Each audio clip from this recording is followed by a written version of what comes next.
It's Thursday, October the 12th. Lake level's right at a little under 914, which is about a foot below normal winter pool. Water temperature's actually starting to cool down quite a bit. Last couple of days I was out, it was about 71, 72 degrees. So we're finally starting to get into a little bit of a cool down. Bait seems to be moving around a little bit everywhere in the lake. And for the most part, I think the fishing's, still pretty tough. But there's a lot of different things starting to happen. I say the fishing's tough, but I think there was a tournament last weekend out of Shell Knob, and I believe it took over 20 pounds to win, and I think there was a couple 18-pound stringers as well. So it's fish being caught, a lot of different ways. I just wanted to mention a couple things. This coming weekend is the Champion Charger Owners Tournament on Table Rock. And you can still register for that Friday night at Extreme Outdoors. And somebody's going to win a fully rigged boat for, it's a draw boat. You don't even have to catch any fish. So pretty good odds of winning a fully rigged boat. But also I know there's a lot of guys that's going to be coming down for the Toyota Championship here in a few weeks. And a lot of you guys are, looking at different fishing reports and trying to stay up on what's going on.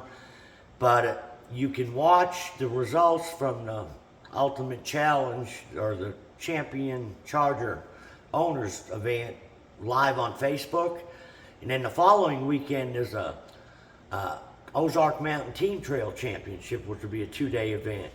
And you can watch that on Facebook Live. A lot of times on the first day of the weigh-in, the guys aren't going to reveal what they were catching them on. But on Sundays, you'll pretty much get a feel for what the majority of the guys were catching their fish on and where, what part of the lake.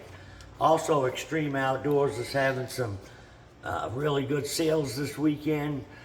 And they're going to be open 7 to 7. They've got 25% off on a lot of the AFCO performance gear. I think 20% off on Sunline. But they've just got a lot of different specials they're running. So if you get a chance, you need to stop by and check them out. But as far as the fishing, I'm finding a lot of bait in the creeks. I think I mentioned last week, way back in the backs of the creeks, I was finding bait, but a lot of short fish. It seems like about halfway, 3/4 of the way back in some of the major creek arms, I'm finding the shad really balled up. And a few different ways to catch them back there. You can catch some slow row on a spinnerbait. Depends on how deep they are. It seems like I get back in there about 35 feet is when I start seeing the shad. And I've been live scoping fish underneath the shad. Now, something that we used to throw years ago that was working for me out there Sunday is like a little George. Here's one here. It's just like a tail spinner. This one here is called a rinky dink. I don't even know if they make them anymore. But you can still find these tail spinners. They're still available. But I usually use like a 1/2 ounce or 3/4 on a bait caster with, a 16-pound line. And it's a good alternative versus throwing a spoon or something like that underneath the shad. But you'll see these big groups of shad, and a lot of times there'll be just 1 or 2 fish underneath them. Other times there'll be several of them. And it seems like for me the key is to get the my bait through the shad and work it underneath. And a lot of these fish around treetops, some around brush. But as the bait moves around, the fish tend to move around with them. Another bait to try underneath that is the Jewel scope spin. Will work as well. Or you can take like a 3/4 ounce spinnerbait and just slow roll down underneath.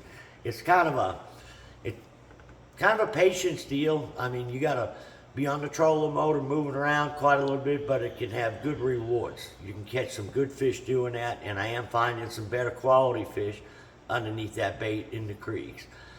Now, next to that, my most consistent bite's probably been a jig bite, a football jig, or like a finesse jig on a lot of bluff ends and channel swings out on the main lake. And on the flat gravel, the smallmouth are starting to show up. in a lot of the places where I'm catching these fish on channel swings, there's a lot of pole timber mixed in there, and they don't seem like the fish are that deep, 18 to 25 foot. And the same with the conservation brush piles. They don't seem to be stacked up in the brush piles, but you can usually catch, you find one that's got fish in it, you can usually catch a few, 2 or 3 fish, you might have 1 or 2 keepers out of it, but they've been a little better fish as well. The drop shot bite, for me anyways, it's not as good as it was. It seems like the jig is producing a little bit better.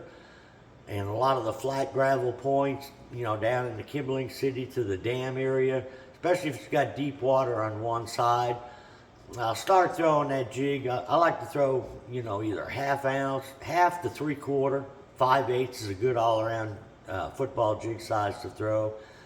But I'd throw it up there fairly shallow in the morning, in that 8 to 10 feet. And as the day gets on, work it out, to about 20, 25 feet deep.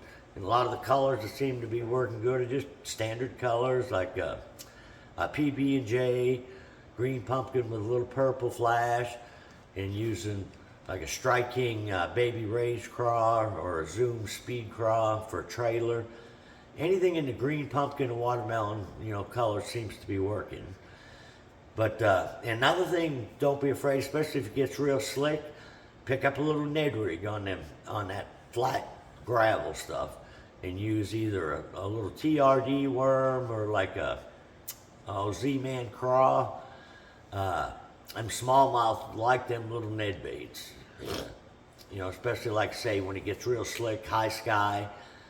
They don't want a bigger profile bait, like the football jig. You can pick up a few more on that Ned rig. But, hopefully there's going to be a little bit more things coming into play with that water cooling down. Don't be afraid to throw a square bill. A lot of the bait that I'm seeing in the backs of the creek, some of them are all the way back in there where it's like, 5 or 6 feet. I haven't been catching the quality fish back in there yet. They've been a little further back out. But it's just a matter of time before some fish start getting up underneath them bait, pushing that bait up in the very backs. And, topwater bite. There's been a little bit of a topwater bite. If it's got most of the topwater bites that I've had, which hadn't been real good, but it's been on the bank. And I've been throwing either a whopper plopper if I've got some wind, or a little Spro Cyclone Junior if it's real slick.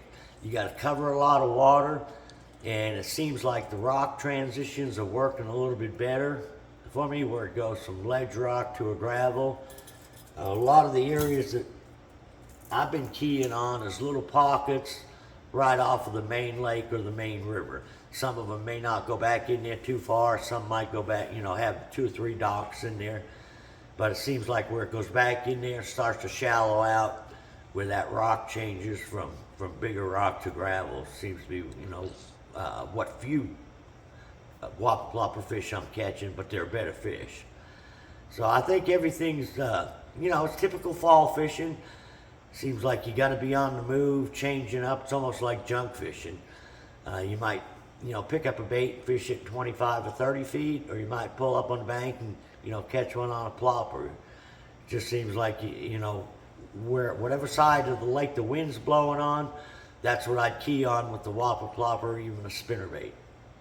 If you don't have any wind, you're going to have to back out on the main lake points. And like I say, bluff ends, channel swing seems to be a little bit better for me. So until next week, good luck, good fishing.